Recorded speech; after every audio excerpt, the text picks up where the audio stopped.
Katie, welcome to the Always Better Than Yesterday podcast. How are you, my friend? Very good, thank you. Thanks for having me. It's so good to see you. We were just chatting off air. I first came across you when you signed with Bath Rugby, and I was still working at the police back in those days, and I was like, that is like my dream job. Like, how cool is that? Tell us some about the great work that you do in the world.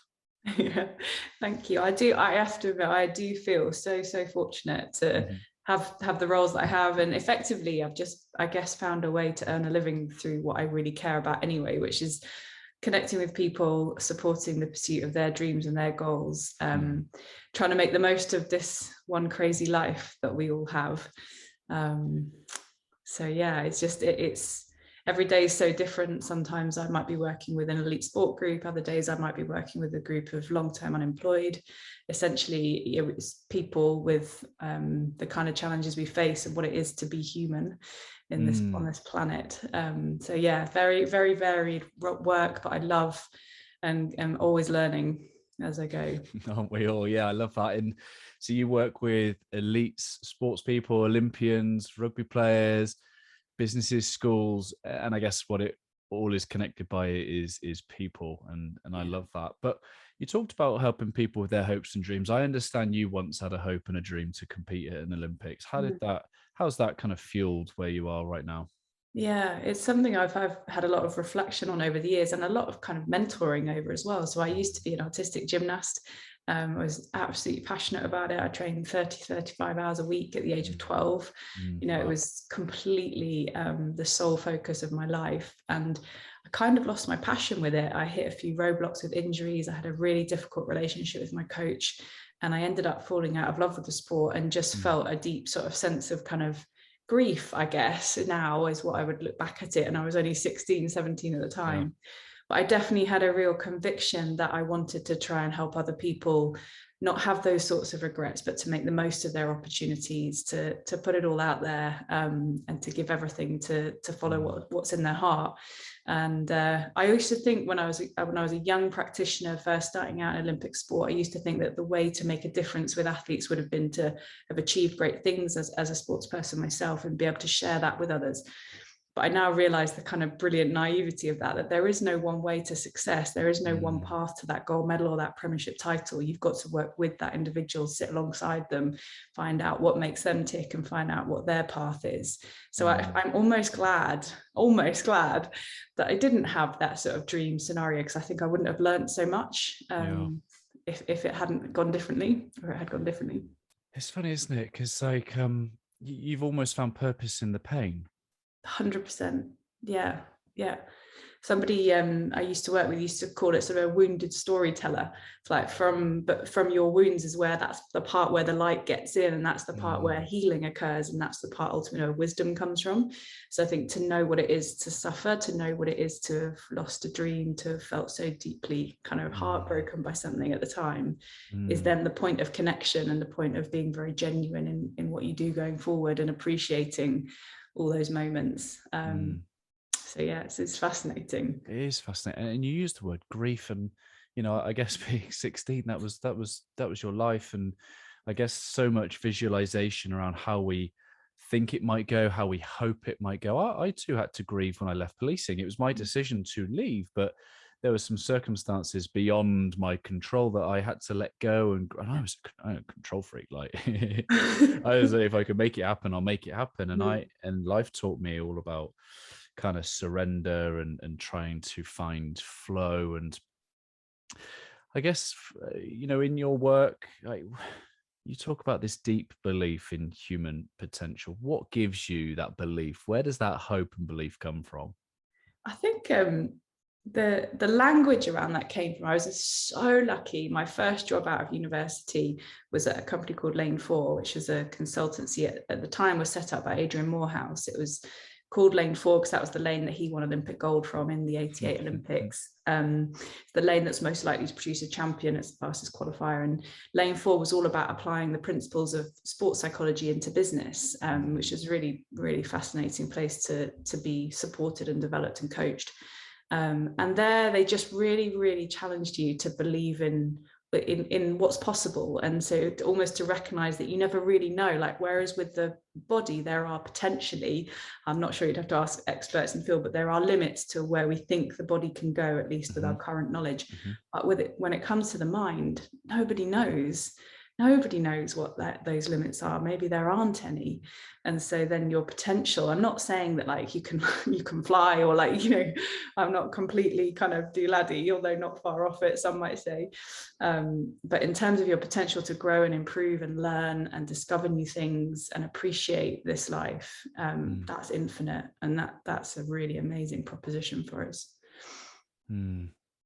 I saw Dan Norton. He's obviously given you a lovely testimonial. Dan Norton is one of the best sevens rugby player this country has ever produced, and he said that you helped him develop a process to help him perform at his best, and when it really matters. And I guess we all, you know, in all walks of our life, we want to be at our best. We want to perform when pressure hits and it all really matters. Like, but life seems chaotic. How do you support people with processes? How do we systemize that?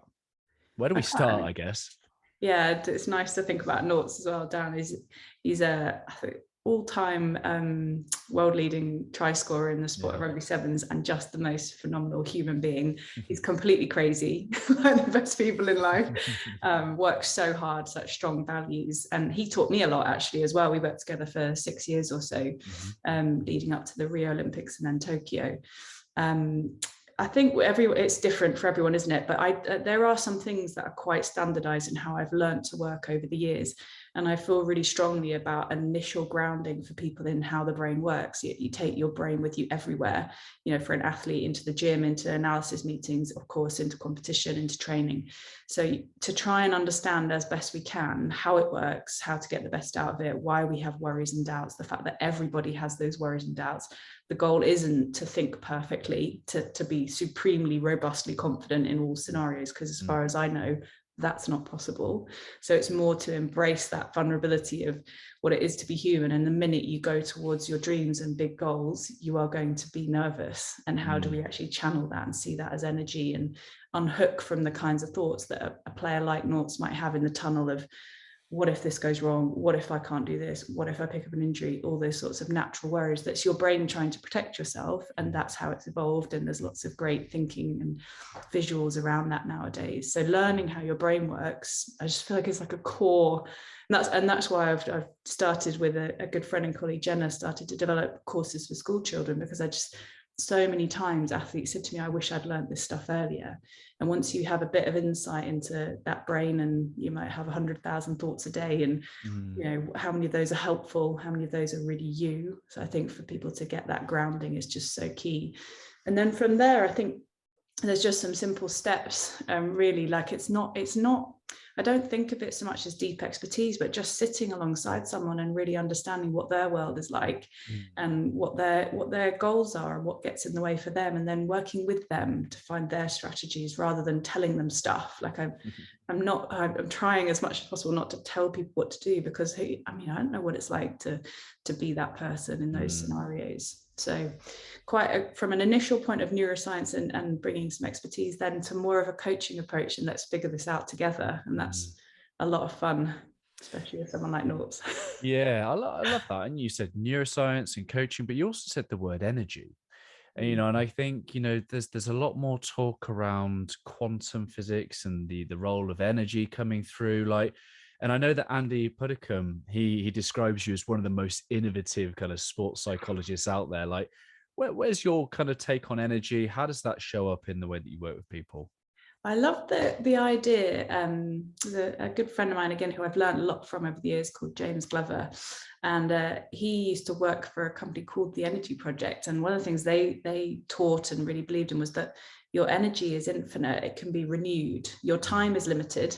You've only got 168 hours in the week, and everyone's the same, and you can learn to make more of that time. But your energy, you can learn to renew by taking care of yourself around what you're focusing on, how you're building your emotional energy. So they would talk about these sort of different quadrants. So you've got sort of physical around, of course, exercise, nutrition, sleep. I mean, the degree to which when we don't sleep well, our brains underperform and become so much more negative. You know, we can drop 15 IQ points off the back of continued lack of sleep.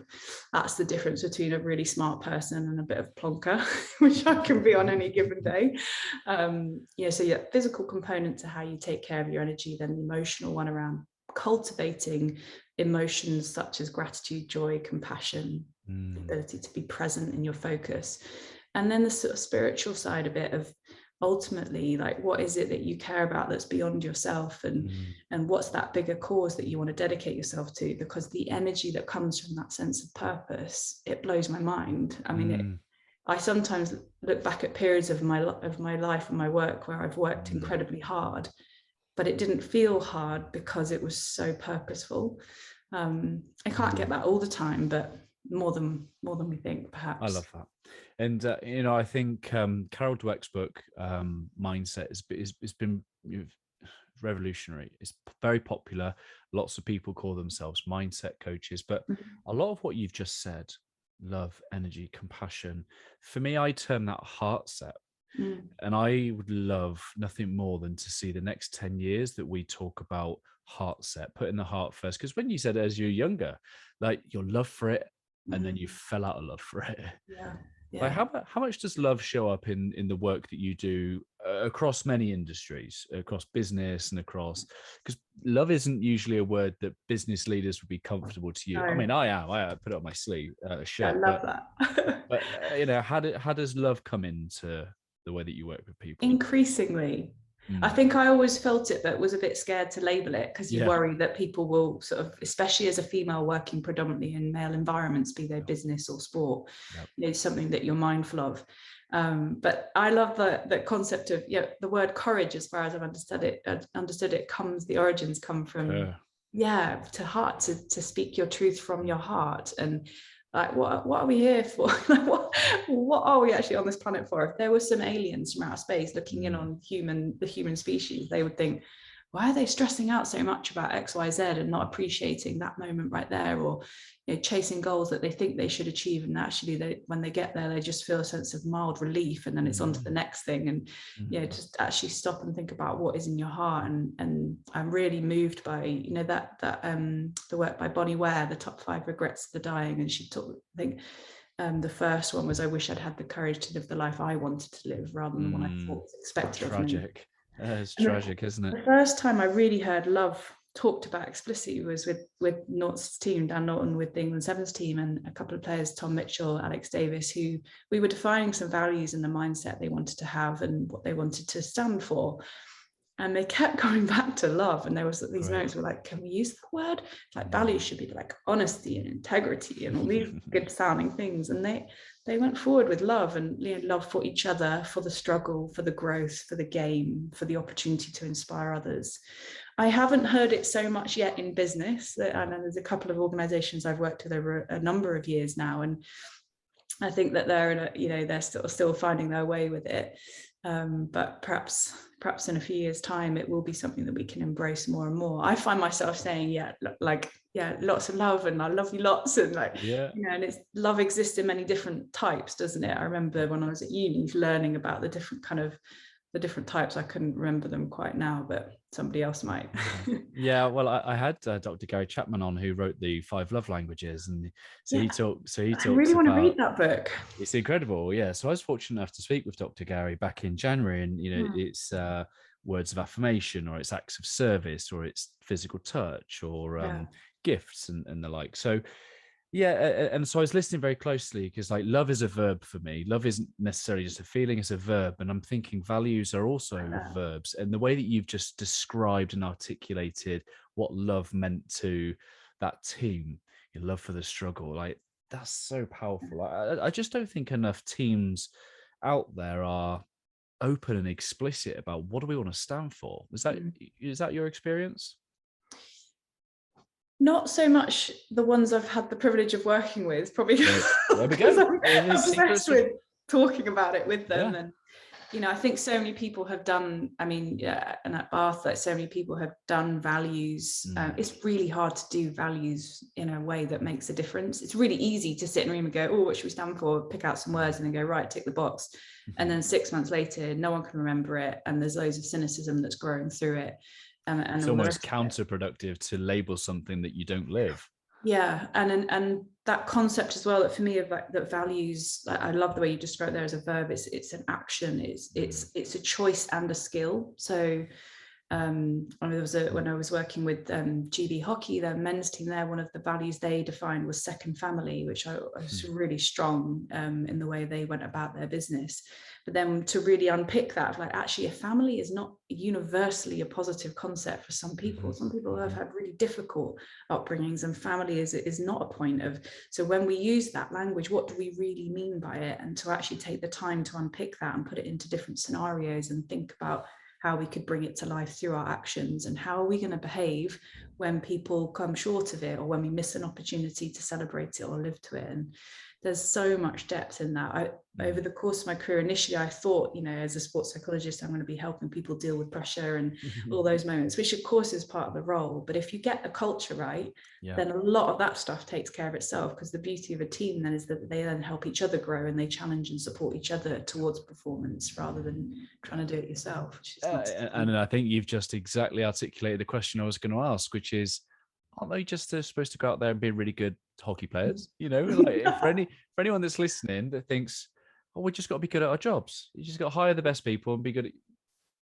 And I think what we're hearing loud and clear is the best will do this. And I guess, is there anything that you think the real power of doing that? What is the real power of being united around this sense of who we are and what we stand for?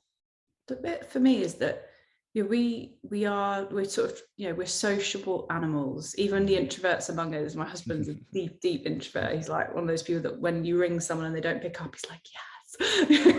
He's very, very introverted. But even so, for all of us, we are sociable animals, and we have evolved to live in a tribe. And you can't connect with others and belong unless you show up authentically as yourself. Otherwise, I'm just trying to fit in. So I've got to belong to myself first. I've got to be true to myself and know what I stand for. Then I can show up authentically, and through that authenticity, I can connect with others. And through that connection, I grow the courage to do difficult things, to challenge myself, to bounce back from setbacks, to stretch myself beyond what perhaps my mind is telling me is possible. So it's only through that connection and that shared sort of like that shared mission, that shared sense of togetherness, that I can really achieve great things. So sometimes this stuff, and I understand why, is sort of thought of as the soft stuff, but actually, as those of us that know have tried it, it's so hard, and will lead to great places, but not many people are willing to really do what it takes. In the arena. I love that. And talking of in the arena, Wembley Stadium this summer was full of 90,000 people there for the Euros final. What extreme pressure those young men were put under. Like, how do you prepare people for those moments? Not everybody, even in their careers, every 4 years, if they're lucky enough to get to a final, they got to step up and take a penalty. Like, how do you help a human being in that abnormal situation? I watched the game, and my husband used to work with that team, and I don't know many of them or any of them really personally. I've had the fortune of co-authoring a book with Marcus Rashford, but not working on his psychology or anything like that. So I'm mindful not to speak about them specifically, but certainly to the question you're asking, like, we could be here for hours. I'll try and be as succinct as I can. I think for me, it starts with developing a strong sense of self, nothing to do with sport, nothing to do with you as a footballer or a rugby player, a runner or whatever, but knowing who you are in the world.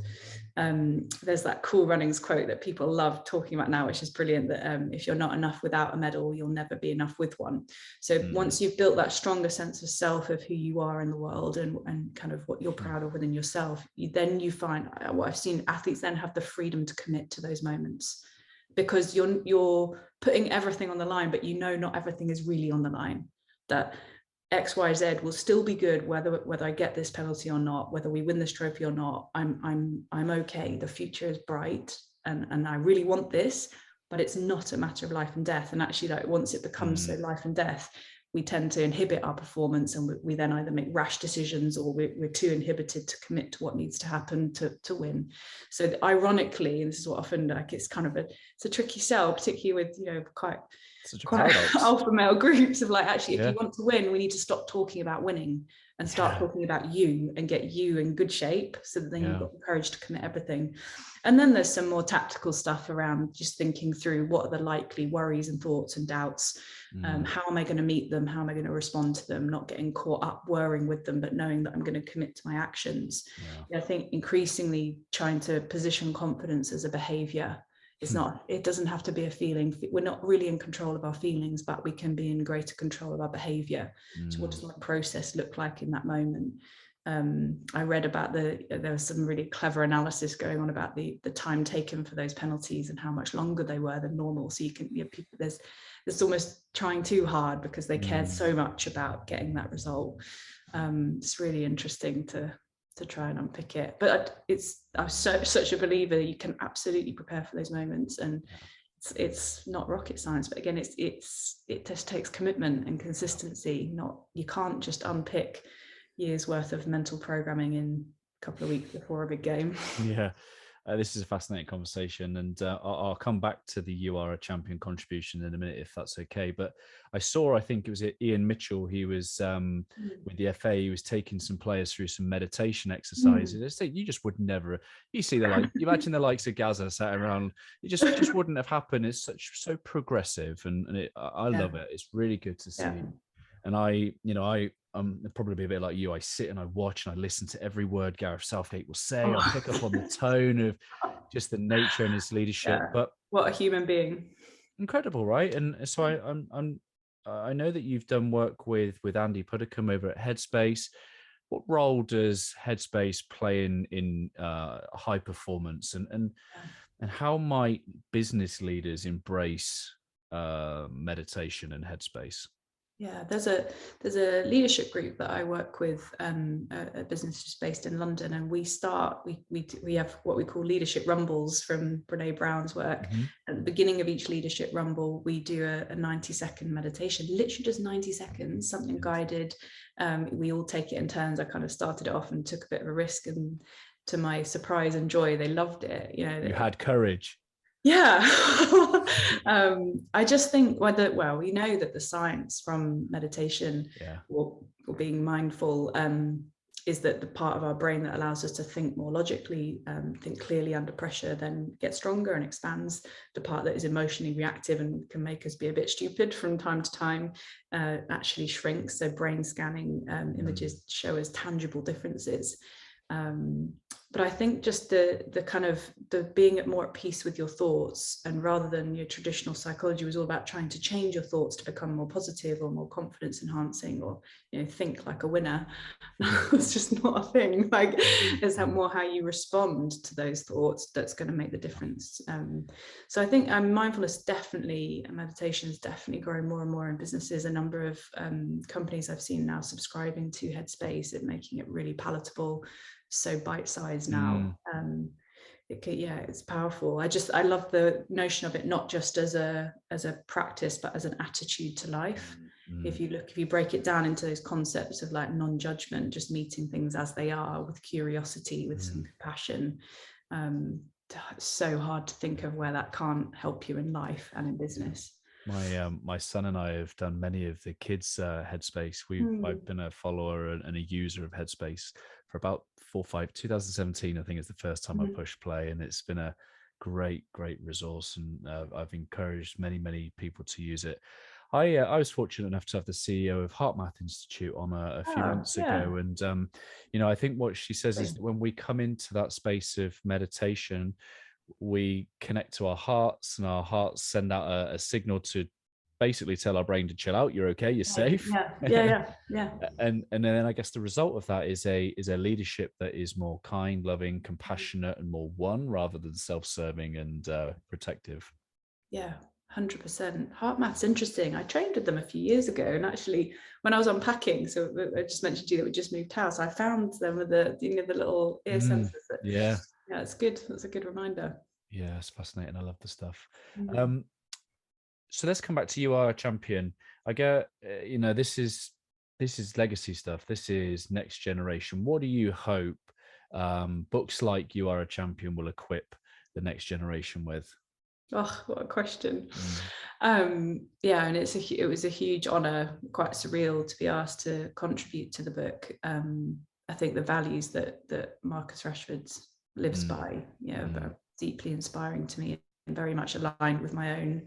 Um, the platform he has and the way he takes responsibility for that. I mean, there's almost no words. yeah.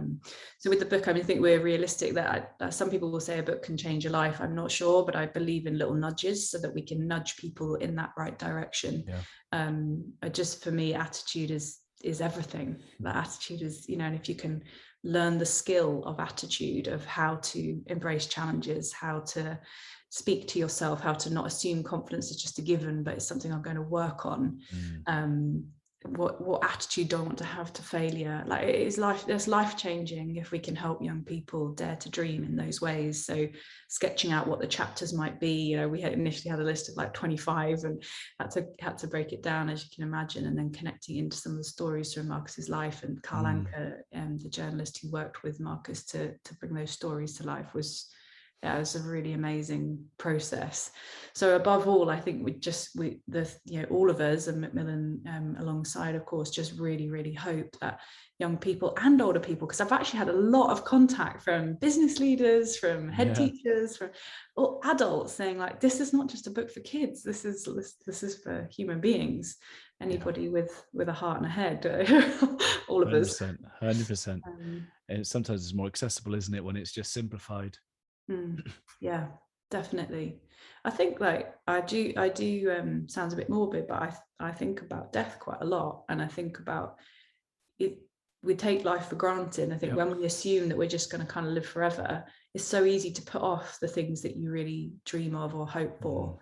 Whereas if you can almost live with that sort of sobering but inspiring sense that this time is finite, so this day matters, this moment matters, the perspective that gives you, and hopefully the book will encourage a few young people along those lines, whatever their dream might be. It's not a book about sport, it's just a book about life and being human. That's powerful. Thank you so much for your time. I'm really conscious of your time on a Friday afternoon. Really grateful that you joined us. How can our audience connect with you? How can they find out more about you? I've gone like 10 years of my career never having a website, but now I've got two. So for some of the sort of more private work that I do, it's at theprimeclinic.co.uk, and then the more schools and sports psychology stuff is on moonshotseries.co.uk. I always forget what my Twitter and Instagram things are. I'll share it all share it all in the show notes. Yeah. What does the phrase "always better than yesterday" inspire in you? I was thinking about this, and obviously with the title of your podcast, because my initial reaction was, I'm not sure, because I don't think we need to always be better than yesterday. I think we just need to be real and show up with what's real. But then I was speaking to a good friend of mine this morning, who is also basically my line manager in Olympic sports, Liz Boycott Brown, and we were talking about it, and it reminded me of, that there's a visual, somebody clever drew it, where you've got like, when you look in the short term, you can see maybe it's like a bit up and down like this, but if you zoom out, it's up and down, but in the trajectory of forward momentum, which I think is perhaps what the spirit of your title is there. So to me, always better than yesterday is to zoom out, see the bigger picture. Always better than yesterday in terms of growing, in terms of your intention, your effort, your attitude, the things you can control, being real, not necessarily in terms of like a relentless, there is no relentless pursuit of improvement every moment of the day. That's burnout. So that zoom out perspective, I think, was where my head went to. I love it when people come on and go, "Oh, I'm not really sure. I'm not really sure why because my wife says the same thing. My wife's like, "Oh, like, why do I have to be better? Can I not just be? Why can I not just be?" And for me, it was a way in my early days, my mindset days.